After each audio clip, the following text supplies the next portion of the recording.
Good evening. Welcome to the Racial Equity, a Call to Action webinar series.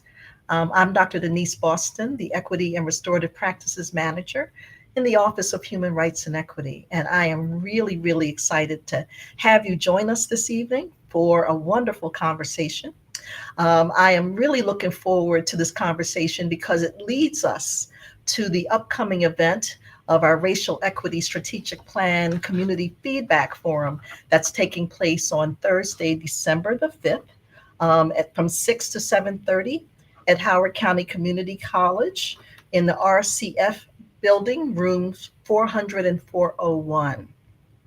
So we'll talk more about that within our conversation. But I'm really happy to share this evening with our student intern, Alex Hubbard. And Alex is interviewing me. And I'm so excited because what led up to this interview, Alex was asking me, tell me more about the work that you're doing around racial equity and restorative practices here in Howard County, and a little bit more about the strategic plan. So this is a wonderful opportunity. And welcome, Alex. I'm so happy to have you here, a student from Mount Hebron High School. Hi, Dr. Boston. Thank you so much for having me on. I'm really excited for our conversation tonight. I'm reading up on the work you do. I'm excited to learn more about how you've been able to address racial barriers in Howard County and how those equity and restorative practices can be implemented in our community at large. I was even more interested in hearing how your profession was able to connect to kind of your background as a Howard County student yourself when you were a teenager. So while we're on the topic, I can just go off with the first question that I have for you. Lovely. How has your background and your work at the Office of Human Rights and how has your background inspired your work at the Office of Human Rights and Equity? Well, that's a great opening question. And boy, I could talk forever about what led me here. But I would say, yes, as a student, I'm a product of the Howard County school system. I went to your school. That was the first school I went to when I moved to, my parents moved here in 1970. And we were bused to Mount Hebron. And that's where I started my high school here in Howard County. And then Wild Lake was built, and I spent 2 years at Wild Lake. And then my parents moved over to the other side of Columbia because we started out in Swansfield, and then my father and mother bought another home in Oakland Mills. And so I ended up graduating from Howard High School. So I would say, transitioning from being a Baltimore student to a student here in Howard County was a pretty seamless kind of transition. But it was also, it brought me to the understanding of relocation. And a lot of our families here in Columbia have relocated to this area from all over the country and all over the world, actually. I came from Baltimore. And I would say that culture and looking at integration at the time I was here, looking at multiculturalism, I think had a tremendous impact on what I would end up doing. I didn't realize it as an adult. And so I went on to get a Bachelor of Fine Arts degree from the North Carolina School for the Arts because of my drama work at Wild Lake High School. I had a wonderful drama teacher that, it just encouraged all of us to use creativity and the arts as a way of defining ourselves, getting to know each other. It was a community building kind of opportunity. And not everybody went on to get a degree in theater like I did, but people went on and become a judge, become, part of the community as far as working here in Howard County. And we, a lot of us did a lot of great things coming out of the school systems here many years ago. So I would say that influenced my work. And then the work that I did in Baltimore and Washington, D.C. around diversity, equity, and inclusion came about when I used the arts as a way of creating a sense of healing, a sense of community, and looking at how can we do things more equitably when we're looking at poverty, when we're looking at violence. And that really caused me to think about doing this work in a way that could be more looking at structures and systems. And so Mhm.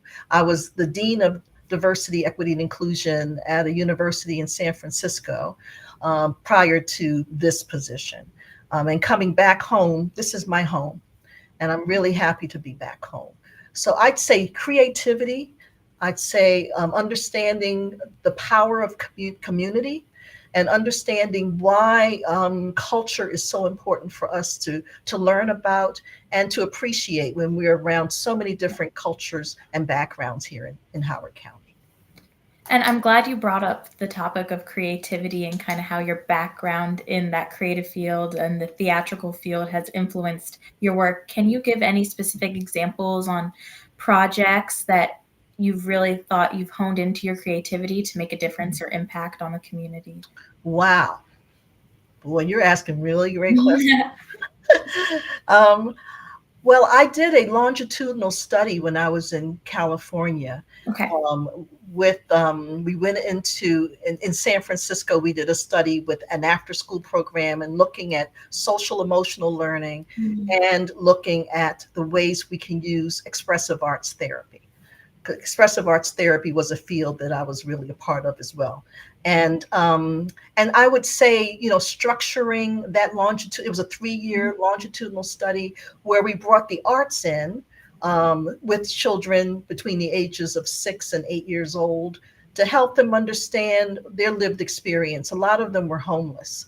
And so we Mhm. used the arts for them to do comic strips, to do some work around sculptures, and all this creative work enabled them to see their world in a ways in which they could be empowered to live through their experiences. And the arts was a critical point of the work that we were doing. And I worked with master level students that co-created this program with me and used the arts with the parents as well to communicate better with their children.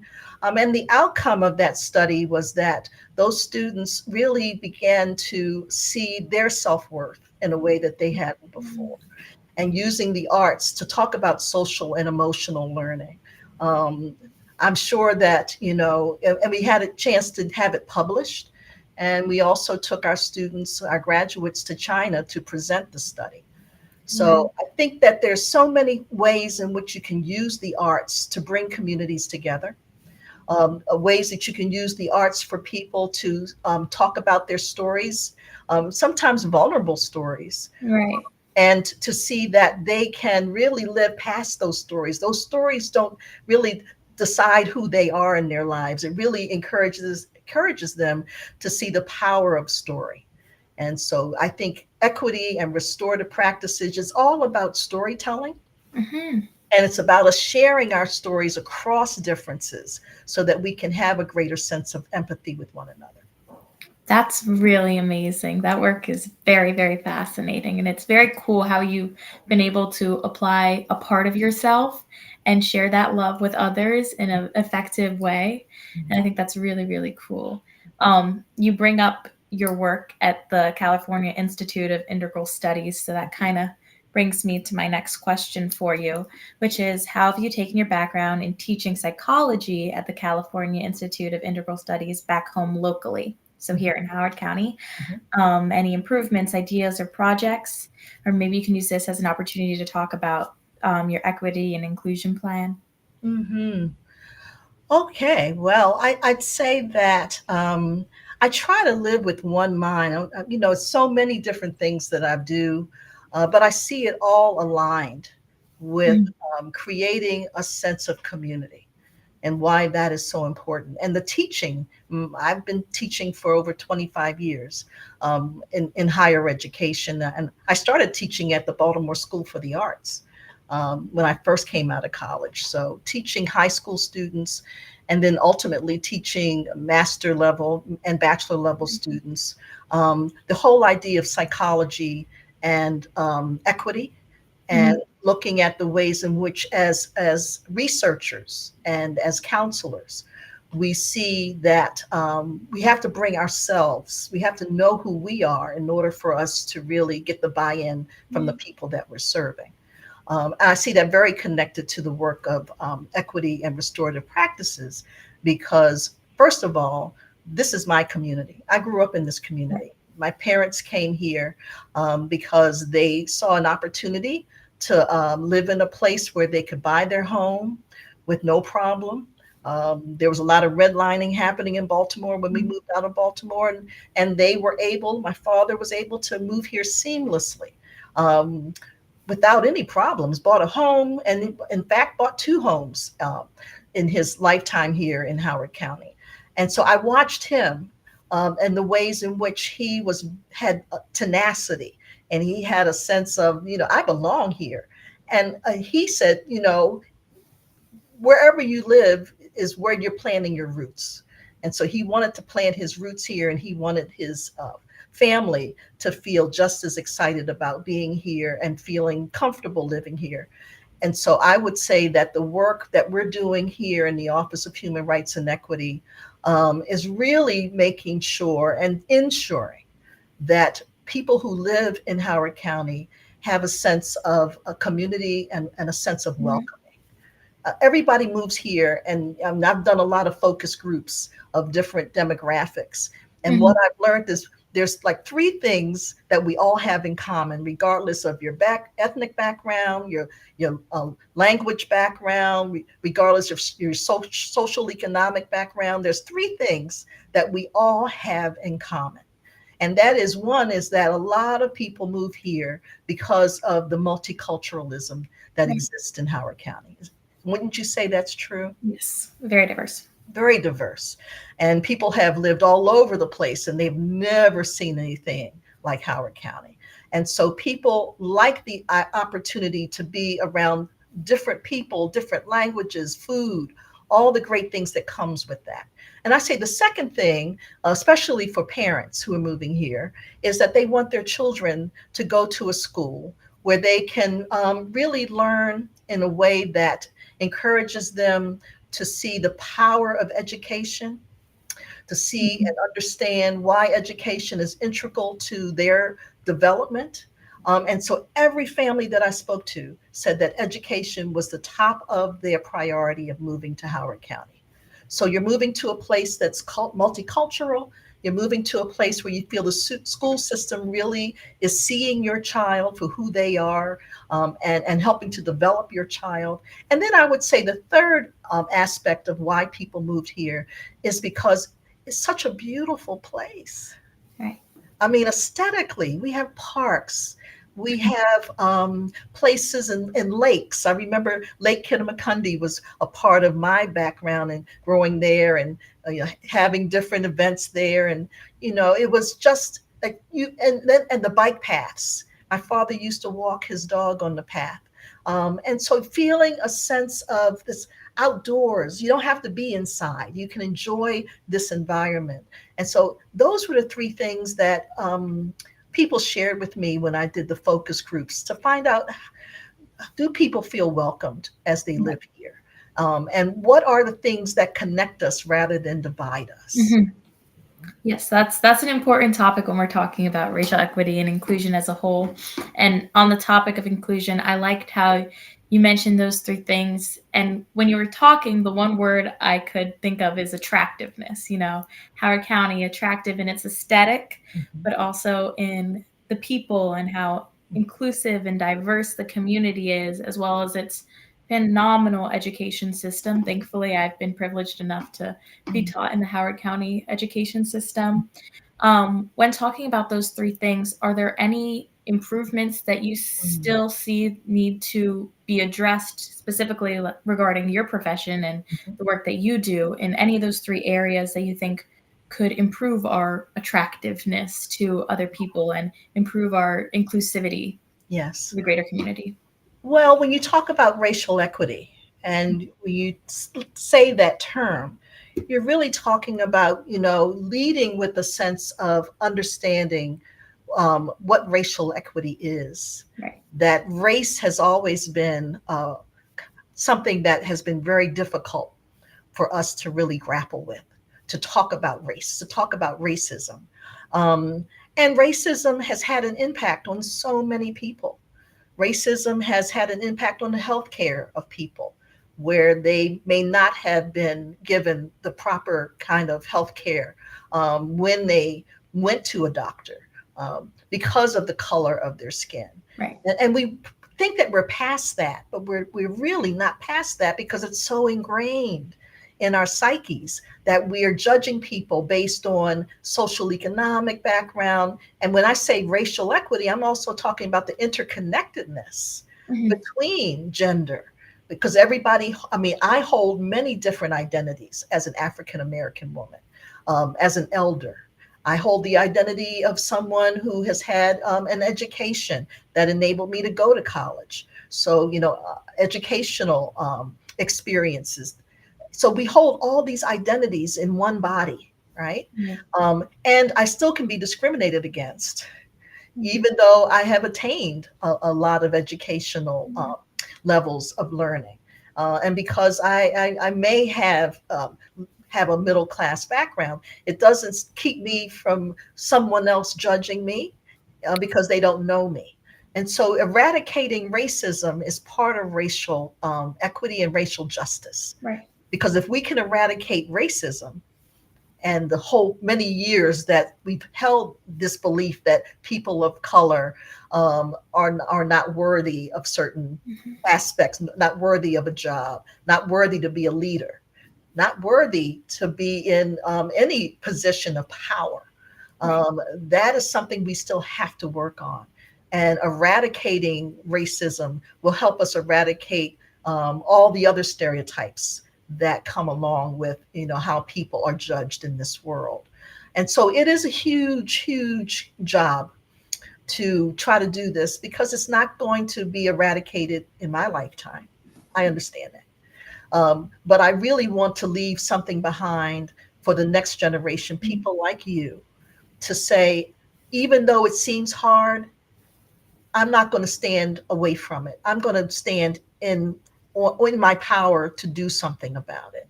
And I want to model that for your generation, Right. that even though things don't happen overnight, I remember when I was teaching in higher education and a lot of students had, challenges, and they were like, we want this solved right now. And I'm like, because you are bringing it up and because you're passionate about that problem, you may not see a change while you're a student at this school. Mm-hmm. You're going to help the next generation of students not have that particular problem.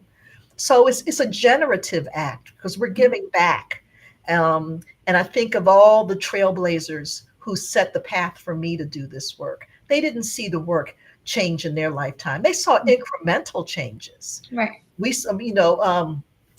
we had opportunities for people to stop sitting in the back of the bus and move to the front and move anywhere they wanted to sit. That's a tremendous change. But systematically, we still have students that are not doing well in school. And we want to make sure that every student is seen and heard and loved and protected. Right. So that's justice, educationally. We still have people here living in Howard County who are homeless. Mm-hmm. And if we're a community that cares, we're not just going to care for our family, we're going to be a community that cares for everybody. Right. And how powerful is that? Yeah, that's wonderful. It really is. And I'm glad to see your like passion behind it and everything like that. Mhm. Um, and speaking on kind of the whole generativity of achieving racial justice, because we've explained it as a huge, colossal issue Mhm. that you mentioned might not be solved in your lifetime, and who knows, it might not even be solved in mine or my children's or further than that. Mhm. But the importance is that we don't just stay stagnant. We keep improving little by little. It will be achieved if we will it. Yes. So, Yes. speaking of, this brings me to my third question. I'm a youth living in Howard County who personally would love to pursue racial justice as a career and in the future. But speaking outwardly to youth like me living in Howard County, or maybe a different county where they like to see racial justice be achieved, I was wondering, looking back at what you've achieved personally after coming from a similar background as me, growing up in a Howard County school system, I was wondering what ways me or other youth could get involved within racial equity, Mhm. um, overall at large or simply in Howard County, um, and possibly, achieve the things you've achieved or followed in your same path. Mhm. Well, Alex, I think you're already doing the work. You know, Thanks. you are such a critical thinker, and I think that that's first and foremost an important characteristic, that you have to want to learn. Right. You have to want to read. And I tell young people, I know computers and I know telephones are a part of your life, Right. but books from the past, we have guides that are already there for us. Mhm. And I try to read as much as I can. I read James Baldwin's work, which is, I mean, if he was, I feel like his spirit is still alive with us today, because a lot of things he was talking about in the 50s and 60s really are still happening in a way that I think his voice needs to be heard more of. And we have his book. Right. Even though his spirit is he's not physically here with us, his spirit is in those books. Mhm. And so I would say to young people, please go back to reading Read. and go enter and write. Mhm. I know that you're creative and you can do anything. I mean, you're light years where I was when I was a teenager and being a critical thinker. Um, but I'd say that leverage your brilliance to do your own writing. So, yes, you have ancestors who've written these wonderful books and have talked about things that for us to grapple with and to think about. But young people have so much to offer as well. And that's why I was excited for you and I to do this webinar. And the series prior to this, I had Ishan Bursaretti, who was with me, and he attends River Hill High School. And so I love being in the presence of young people. Mhm. I have grandchildren. I'm always talking with them. They're teenagers. Um, I try to find every opportunity to sit in the presence of young people and to listen, and for young people to know that an intergenerational conversation is also part of learning. Right. That you're always around your friends, Right. but do you have mentors? Right. Do you have people in the community? I had someone in my life and she's still a part of my life. She was a mentor for me when I was 14, and we still talk. Oh. And we're adults. I'm an adult now. She looks at me. She's like, "Wow, I'm so proud of you." And so, not to lose those connections. Sometimes, when you do have mentors, you need to check in with them, call Mhm. them. Years later, go to college, do your thing. You're going to be going to college next year. I Yeah. would love for us to have a conversation after you're in college, Yeah. right? Because that's a whole other life that you're going to be living in another Right. year. And so, I would love to check in. And I would love for us to check in 10 years from now, Right. right? So intergenerational conversations Mhm. is also a great way to do this racial equity work and have conversations with people that's different from you. Right. My drama teacher was a white male um, who, I mean, we got along so beautifully, and I didn't expect that. I Mhm. didn't expect to have a relationship with someone different from myself. But he changed my life because I opened my heart up to learning and not judging. And he didn't feel like he couldn't say anything to me. He learned a lot being hanging around me too. So I would say, continue lifelong learning, learn about a culture that's different from yourself, immerse yourself in communities, not just going to events, because we have many events here in Howard County, Right. right?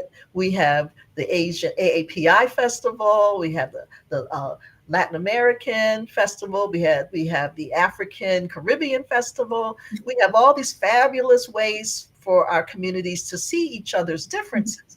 But I want us to go to the next step. Right. And what's the next step? What do you think the next step is? Oh, let's see. uh, I would say, in terms of recognition of differences, the next step would be understanding, accepting, Yes. um, immersing ourselves with those differences, and establishing that in this community. We have a diverse community. Let's say we achieve the next step, we address all these differences, we accept all these differences. Okay, so now what? Now How what? do we make sure that it's seen loudly and proudly, and they shine in everyone individually, and we're able to show that in our community as well? Mhm. So possibly when we're talking about Howard County government, maybe that could be focus groups. You've mentioned um, people with all different backgrounds where all their voices can be heard. Um, Maybe we have some people who have a certain background where they might be disabled and they need to see more equitable um, innovations in our community, Mm. and how that can be achieved and how we can help them achieve that as well. Yes, yes, Um, and co-create with them, right, because we want people to be, I would say, have the opportunity to provide decision making from their lived experiences, exactly. right? And so, as we are listening to one another, we are also understanding that they have ideas that Hmm. we may not have. Right, So, you say the person with the disability, we need their voices at the table, right, right? Because how can we create something for them if they're not part of the conversation? exactly. How can we create something for young people if young people are not part of the conversation? Right, So, being more intentional with having people of all different backgrounds part of these conversations, that's the next step. Just exactly what you're saying. But we have to listen to one another and know that we don't have all the answers, that many of our community members have the answers and nobody ever asks them. yes. Yes, and I think that brings up a good point about racial equity in general. You know, if they don't have a seat at the table, how can we ensure that everybody is treated equitably? And I agree with you. I believe that is the next step, and hopefully we'll be able to see that, especially through your implementations of your plans and Mhm. all of the work you've been doing within your position. So, genuinely, I'm really excited to see that come into fruition, and hopefully we can Yeah. be change makers in the next steps of racial equity as a whole, but especially in Howard County too. I'm very Oh, excited. especially here. This is our investment. Even though I lived here, I went away Mhm. and lived other places and came back here because I really felt like there's no other place that I would like to live, where I could really do this work, where I could feel I could say a lot of things out loud, Right, um, that I could really help the next generation have an experience that I had growing up here. Um, and I think that the Racial Equity Strategic Plan is a plan that will help us be more action oriented in the ways in which we were just talking. A strategic plan means that there are goals and hmm, objectives based on the stories that we heard in gathering the data. right, Everybody gathers data. That we saturate our community with so much data gathering here, yes, right? But our question when we were looking at racial equity was, do you feel welcomed here as a resident of Howard County? Do you feel welcome and included as an employee in Howard County government?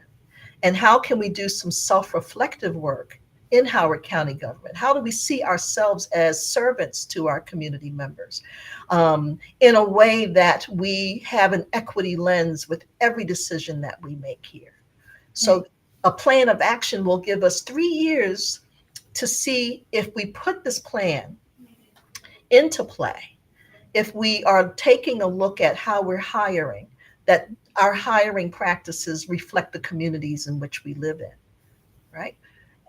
Our leadership reflects the community that we live in, right, right? that we continue to hold our employees here because they feel like their voices are included as a staff member. So if we can do that work internally, and that's where the plan is really going to focus on our internal Mhm. system of policies, practices, and procedures Right. to make sure that we are really honoring every single community member that's here, that every child feels that they are welcomed, that something is changing in the air because we're doing this work intentionally, that they see themselves, people are asking them, so what do you think? Mhm. Right? And that I want to use your idea in a way that's really going to help change your life and the life of other people as well. How do we see ourselves as a community that's winning all these awards? But the award that may come down the pike if we really intentionally do this work is a community that really cared for each other. Right. What That's an award, right? that's wonderful. Yeah. They said, and how do we prove that? How do we see that? How do we assess that? Well, we see that in the ways in which we are talking to each other and listening to each other in a way that we haven't listened before.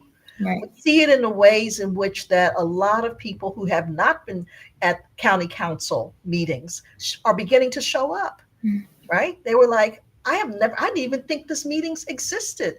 Now I feel like I have a voice. I want people to hear what I have to say and some things that I feel could make this world a better place, this county a better place. And so, how do we assess that? We see that people feel more welcomed and included like they've never Mhm. felt before. We see a system of our employees loving what they're doing here and loving the ways in which they're reaching their communities and having an impact on the community.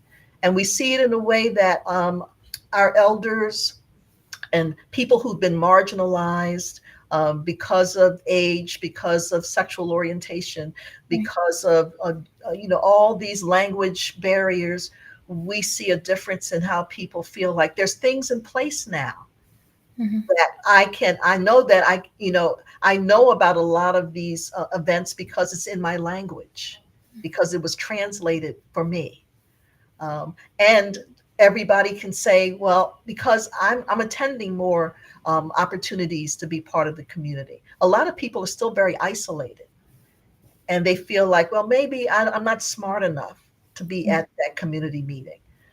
Maybe I feel like my language is not the best. I don't speak English very well. When we see people showing up, we know we're doing the work. Right.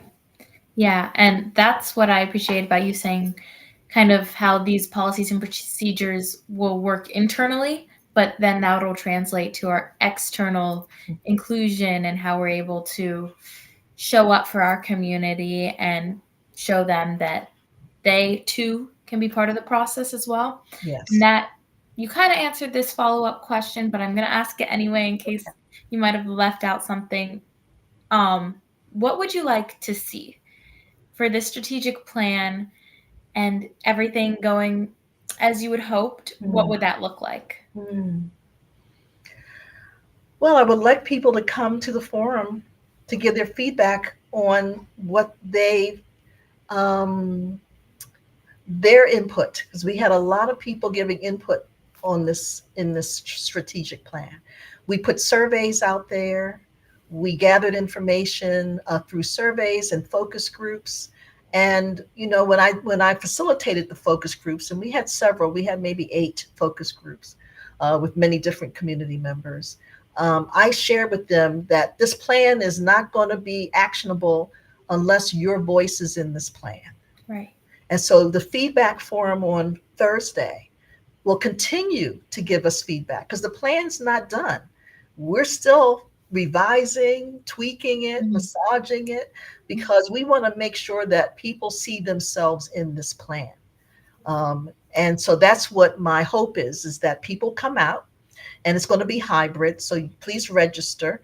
And you can come in person, which is going to be fabulous to hear the work in person, to get an overview of the strategic plan, to see the goals and objectives for the next 3 years.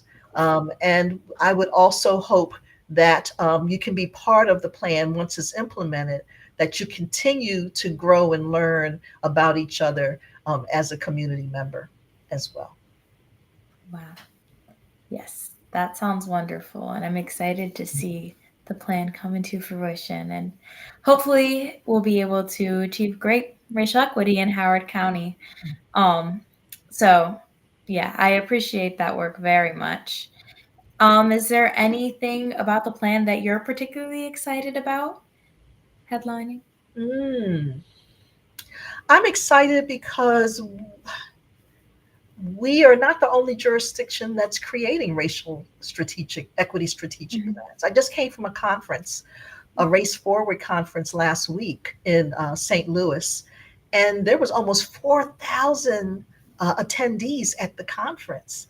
Wow. People all over the country, in Washington D.C., in Washington, in Seattle, Washington, in Chicago, Mhm. North Carolina. I mean, we are doing work all over the place. That's so exciting. So it's not like we're the first ones to do this. We're of many Right. jurisdictions that are embarking on this endeavor. And even though in some states they may have it harder to do, EDI work is still, very contentious. Mhm. However, people left the conference feeling energized Good. to say, it's going to make me work harder. It's going to make me really lean in more. I can't take things for granted. Mhm. And for states and for locations that are way ahead of the game when it comes to a racial equity strategic plan for their county, we don't want to leave other states behind. Right. So having these conferences, we did a Humanity Matters conference Mhm. this year, Office of Human Rights and Equity did. Continue to have the conferences where we can continue to talk to each other and share best practices Right. and be in a sense of community where people can take things back to their jurisdictions, and partnering. I think that's what I'm excited about too, because we can't do this work alone. Right. So partnering with the library system, it's a wonderful partner. They're doing the work as well. The school system is embarking on a Mhm. strategic plan. So everybody, we're all on the same page. Right. That's what's exciting, Yeah. you know. Um, was there any person or group that you've met at this conference? You said that everybody left feeling energized, and I assume that's kind of ricocheted off of other people, others' energies kind of translated into you having energy and everything like that. So I'm curious if there was something that really inspired you going to this conference, something that you heard from another person doing similar work, or Mm. something that you thought was innovative and creative that you would love to see be implemented locally here and bring it back home to us. Well, I was really excited to go to a workshop on restorative practices within government. Okay. I mean, my title has restorative practices in it, and there is a practice. There's a framework of restorative practices that really has people talking to each other, and Right. um, that's the framework. But I look at it also in a way of how do we restore harm in the ways in which we have neglected each other. Right. How can we restore harm when some of our communities have not had access to a lot of the wonderful resources? How do we restore that harm where we have to be vulnerable to say we haven't done the best work? Hmm. And this conference, I mean, this workshop that I attended had some great ideas around restorative practices within the government system, having conversations, the ways in which we are kind of recognizing each other, and being vulnerable leaders with our staff. Um, to be vulnerable. As a leader, we don't know everything. And Right. so, how do you say to your staff, I'm sorry in the ways in which I didn't promote you? Whew, in the ways that I oversaw your gifts when an opportunity presented itself. How can we learn how to listen to each other in a way where we say, I'm sorry, I'll do better. That's all a part of being human. And it's all a part of understanding when you lead with an equity lens, you understand that sometimes you have not been your best as a leader. Sometimes you have been unwelcoming. Sometimes you did not see the best practices of other people. And so, Right. yeah, I think there's a lot of work we can do around restorative work within the government system. And I think that's the hardest work. Yeah, Mm-hmm. to say I'm sorry, All right. to say that I didn't do it consciously, it was unconscious, but I've learned that I can do better. And when we say that, when we tell our customers, I'm sorry I didn't answer that phone call as immediately when you needed to have an answer, when you needed to have information, and we didn't get back to you in a timely fashion. We apologize for that. Mm-hmm. That's part of this restorative work. Right. And that brings up the concept also of just them feeling heard. And I think that's important too when you talk about apologizing to a customer if you didn't answer the phone. It's the same here. I apologize for not meeting your needs, for not being able to show you that we're including you in every single plan, and we don't want any person to feel left out of anything and everyone to feel included. I think that's very important. And when you brought up how the education system like HCPSS Mm. is getting involved in the work in the library system, how have you seen them contribute or support you or all work together in achieving this work? Yes. It's all about partnerships Mhm. and co creating with Right. each other. That there's no, we don't want to compete against each agency. We don't want to compete against each person that's doing the research and gathering data. We want to do this together Hmm. and to get that competition out of our thoughts. Who's going to be the better person in gathering data? Right. But are we doing it for the right purpose? What's our agenda?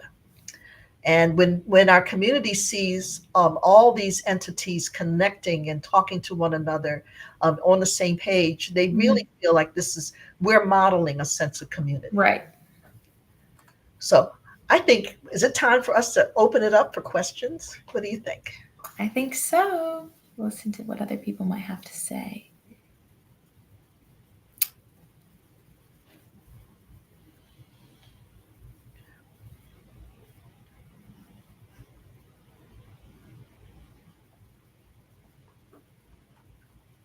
I know we've talked a lot. I hope it generated some ideas from folks. Are we able to see the chat? I'm looking to see if there's anything that's coming our way. Well, until we have someone ask us a question, can I ask you a question? Yes, please. I'll do my best to answer it. Oh, no, I think you'll be fantastic. What are you looking forward to as you're completing your internship here in the Office of Human Rights and Equity? What do you think you're going to walk away with? I am looking forward to achieving tangible action. Thankfully, my position at the Office of Human Rights and Equity has been very beneficial because I want to pursue social justice and racial equity in the future. But honestly, until I stepped foot into the office, aside from protests and activism in general, I haven't been granted the opportunity to actually dig deep and put my thoughts and my beliefs into tangible action. So that could be working with the investigation unit Mhm, and helping them with discrimination cases. mhm, That is real people that are being discriminated against mhm, and that need to have a solution. So being able to see how that works and how our investigators are able to tackle those discrimination cases has been inspiring and also educational. So I can learn how I can implement that into a career and mhm, implement my passion for social justice into a tangible action mhm, that can actually, you know, elicit change in our community. or even this webinar working with you.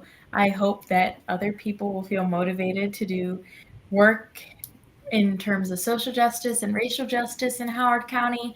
And I hope this also can show that people like me who have a passion for it, but has kind of kept it in their hearts and in their minds, have now put it into their hands and Mm, tackled it head on. mm, And I would say just I'm grateful for the opportunity that I have been doing and hopefully to continue doing, working on, actionable change, mm, I would say. And hopefully I've been able to inspire other youth, mm, people of my age, to mhm, do the same, because I don't think that many people feel, especially in terms of age, that they have the power to do this type mm, of work. mm, And they believe they need to be big, adult, and old mhm, to make change. And maybe that comes with people just thinking kids are naive mhm, or they don't know what they're doing. mhm. But to really show that if you have a passion, you have an idea, and you want to make change, you can make it happen, which Yes. I'm very excited to be able to do myself. And hopefully other people will be able to do that as well. Mm. Do you have to be, I know we have a question there, but do you think you have to be an outgoing young person to do this work? Because there's a lot of quiet introverts. Who's the best suited to do this work? What do you think? Everyone, Mhm. I think everyone who's passionate about social justice and racial equity is best suited. Anyone and anyone is suited to make a change. I don't think introversion or extroversion has anything to do with it, because there's outreach events. I've been able to attend them. And I consider myself an extrovert. Mm, So although I can't speak from an introverted perspective, I can say that there are important things to be done that are quote unquote behind the scenes. mhm, They're just as important as community engagement. So you can lobby and be an activist from home. mm, You know, you don't need to get out and you interact with all these people, although that's beneficial. mhm, mhm. There's social change and restorative equity, racial equity, sorry, comes in many different forms. Yes. And I think it can honestly be a one size fits all, although it might come in different ways and people might pursue it differently. Yes. Anyone can step out and make a change, Yes. no matter your personality type. It's a beautiful answer to that. Because, yes, you don't have to be in the front of the scenes, you can be behind the scenes. And I think, having an equity lens means that we reach out to the introverts as well. Right. We reach out to let them know that we got them, we got your back. There's nothing to feel shy about. I see that you see the question. Uh, yes. There's one by Molly Markert. Do we need to review anything before the Thursday meeting on the draft plan, or can we just show up? I would say that we are trying to get something out beforehand, but I would say definitely show up, because we're going to give an overview of the whole plan. You'll have a chance to hear everything that we've done up to this point, all the data as part of the plan. You'll have a chance to look at, the assessment of how we analyze the data, and what drove us to the goals and objectives that we have landed on, and to give feedback. So we really want to, do this last kind of feedback push to make sure that if you didn't do the survey, if you weren't part of the focus group, you still have an opportunity to be part of the strategic plan. And so that's the whole idea of creating equitable strategic plans, that you reach out to community members to make sure that they hear what the plan is about and say, well, can you address this within the plan in the next 3 years? So, yes, thank you so much. Whether you're online with us, whether you're in person, we would love for you to show up and to give your feedback, because your voice means everything to us. We can't do the plan without you. Thank you for that question. And Dr. Boston, do you want to, I don't know if you already reviewed it or some people might have joined later, the logistics of the Yes. Thursday meeting, Yes, thank where, you. when? Okay, thank you. So the community forum, we're calling it the Howard County Strategic Plan Community Feedback Forum, December the 5th from 6 p.m. to 7:30 p.m., an hour and a half at Howard Community College in the Rouse Foundation building in rooms 400 and 401. We have a room that's in Spanish with Spanish translation, and we also have ASL speakers that will be there, interpreters that will be there with us. Light snacks will be there as well. And what to expect again is a brief overview of the strategic plan and the process. It's taken us a year to do this, but it's also taking into consideration all the plans that have existed here in Howard County for equity and racial justice. So we're standing on many shoulders of people who've done this work. And the next steps, so what happens after this feedback session? The implementation is expected to happen in 2025. And if there's any questions and answers out of that as well. So we hope to have a robust conversation. We hope that community members who took part in the survey show up so that you can hear how we inserted your voices in the survey. For folks who were part of the focus group sessions, we hope that you're there so that you can also be a witness and have a presence in the room to say, I was part of this process. So, and we just want to say thank you again for all of our community members who took part. Again, you cannot do a strategic plan with an equity lens without the voices from our community. So, thank you. We're also doing a staff feedback session early that day. So, we're doing it internally as well uh, to make sure that our staff can feel like their voices have been placed into the strategic plan internally. And then that evening, we'll be meeting with the community. So it's going to be a full day for us. An exciting day too. Okay, do we have any more questions? And if we don't have any other questions, you can have the last word of what you're walking away with from having this conversation with me. Awesome. Well, I appreciate you giving me the last word.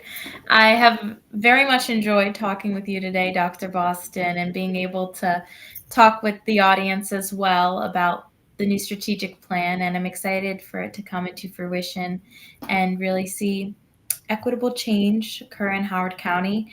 I hope that this happens in our lifetime, but if it doesn't fully, then hopefully we can, be the change that will happen in the next.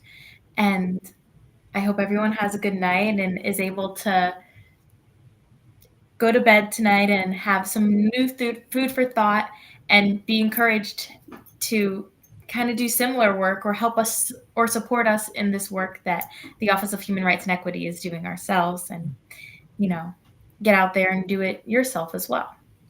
And what recommendations would you have for students who are interested in being an intern? Oh, reach out.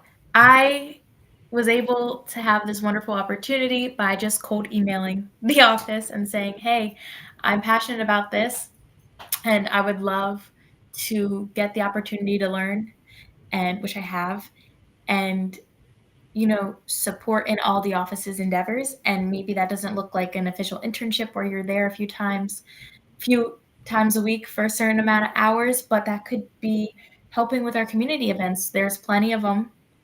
Or speaking directly with Dr. Boston or Yolanda Saunier with any work that they might be doing personally. I think that, especially as an office, we're very, encouraged to have young youth voices. And I believe that that mindset also was able to grant me this internship position.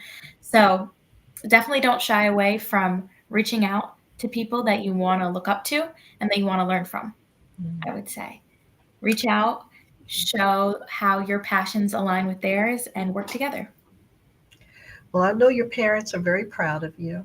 Oh, thanks. I hope they're listening. And I hope that people um, who still have questions about what racial equity is learned a little bit from us tonight. Right. The voice of this wonderful Alex over here um, just helped solidify why it's important for our youth to have us work with them and support them in their growth and development. Right. So, Alex, I know we have we have 3 minutes left. I don't want to leave. If anybody else has any questions, this has been a great evening. Yes. Thanks so much for having me on. I'm glad you were curious. Yeah, of course. And I hope everyone, please be safe out there. This is a beautiful holiday season for all of us to give thanks to what we have, um, and to continue to see that there's a lot of work to do. And we all are responsible for creating a community that really cares for one another. So I care about you, Alex. I care. Um, Let me know how you're doing. And you're in the office, so I'm not saying goodbye. Right. But I just want to say how much I appreciate you taking this on this evening and Thank just you. being a model to other young people. Thank you so much. And thank you for your mentorship. You've Thank really helped guide me. So you. You're I welcome. appreciate it. All right. So, everybody, thank you. We hope to see you on Thursday, either hybrid, either online, virtually, or in person. Come and see us in person. Bundle up because it's getting cold. Put your big old coat on, and we'll bring warmth and we'll bring a sense of community when we meet together on Thursday. So, thank you. Have a